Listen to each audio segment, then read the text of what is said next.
Hi guys, in today's video I'm going to show you how you can find save ads on Facebook Marketplace.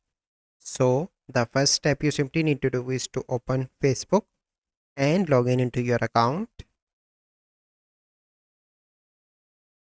So once you've done that, you simply need to click on Marketplace, and let's suppose I want to save this ad. So you simply need to click here.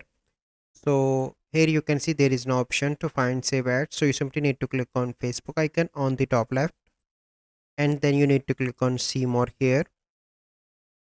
Scroll down, and in the bottom you can see saved. Click on that, and now you can see all your save ads here, as you can see. So this is the process by which you can find save ads on Facebook Marketplace.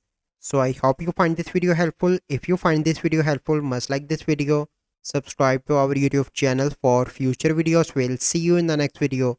Thank you. Have a good day.